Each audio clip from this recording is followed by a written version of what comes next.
Here is the instruction manual, and there is no going forward. But before we get there, let's start from the beginning. I knew the instructions were fairly high level for this model, but to be honest, I didn't notice that they end abruptly right after the winch assembly. I took a different approach to the build, starting with the deck. I usually prefer to plank the entire deck first and then cut out the necessary openings. This way I don't have to measure every single plank to fit perfectly against the false deck. The gunwale didn't fit perfectly, so I used some standard hardware store filler and sanded down a few high spots. Since I'm painting the hull, I have the luxury of using filler here and there without it showing. The rudder, on the other hand, gave me no trouble at all. It fits nicely and was a breeze to install. For the square pieces that sit atop the gunwale, I measured them at 1 mm and cut them using my Proxxon circular saw. One of the best things about this tool is the consistency. You can cut multiple small pieces to the exact same length every time.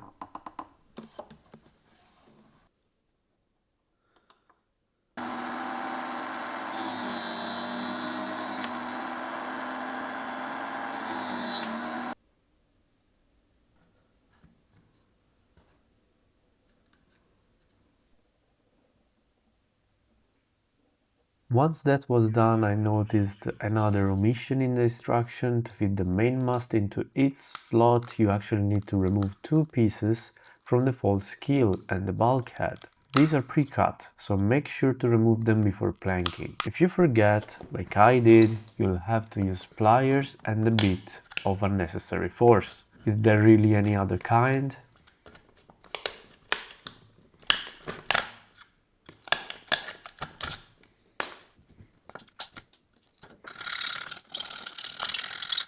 After some light filing, the mast slot should fit like butter.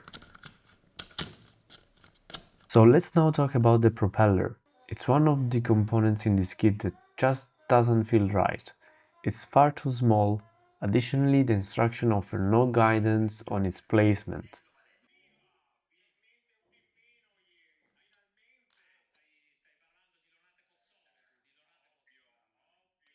For the chain plates, I followed the profile on the ship. While the instructions suggest a specific curvature, I recommend shaping them in place for a better fit.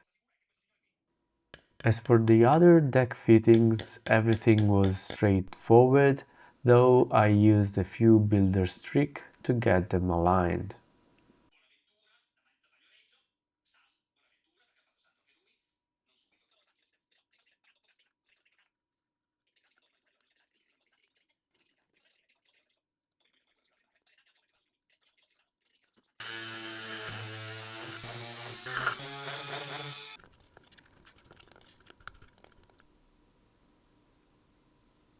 So let's start with decals. If you've never used dry transfer decals in modeling, it's quite simple. The secret is to keep the area wet and transfer them very gently using a brush. The ones supplied by Billing Boats are high quality and quite durable. They might forgive a little bit of handling, but you should still be gentle.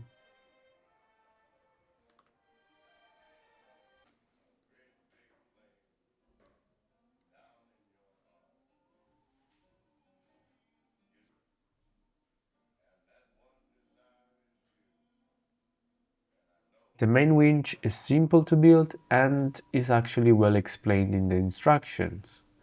It's a mix of plastic and brass components, which I joined using CA glue.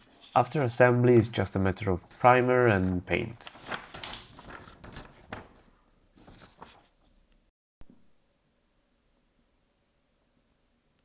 So guys, I arrived to the point where I'm building all the details of the deck of the Colin Archer. Here is the instruction manual, and there is no going forward. So I finished assembling the winch and the instruction, and for me it's pretty fine. I feel pretty confident continue building this model without the instruction, but I was thinking what a beginner could do in this case. So of course you have my video which are published here on YouTube.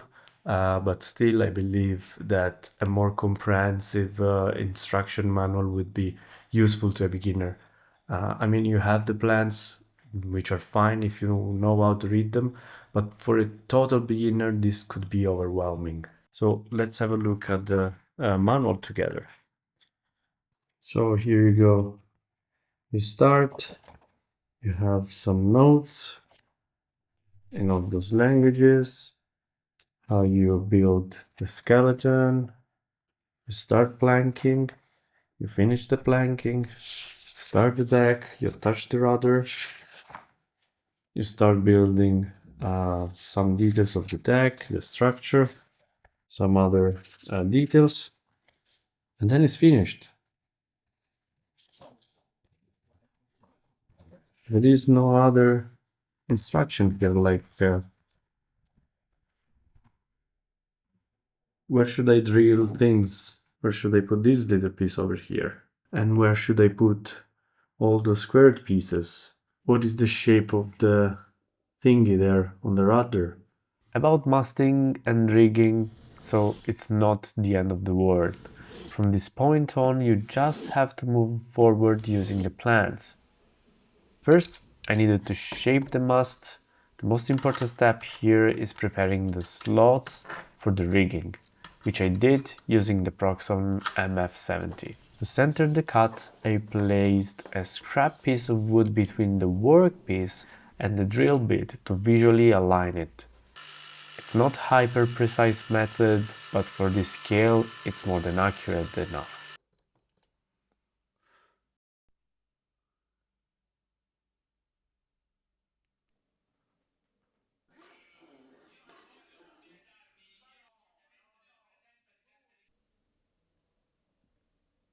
A small side note on the bowsprit, the drawings show it attached to the square piece with a single nail. Given the scale, you might want to add a bit more detail to match the real boat.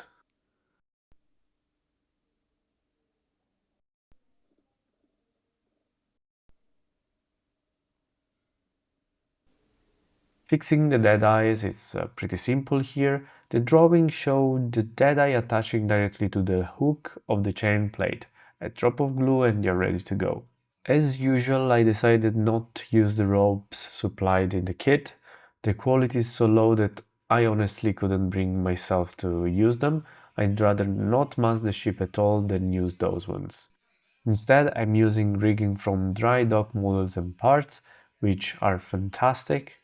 I might have chosen a different tone or diameter for this specific model, but this will still look great. I recently made a video featuring 2 handy tools for fixing dead eyes at a consistent height. It's a great technique and you can find the link to the video in the description below.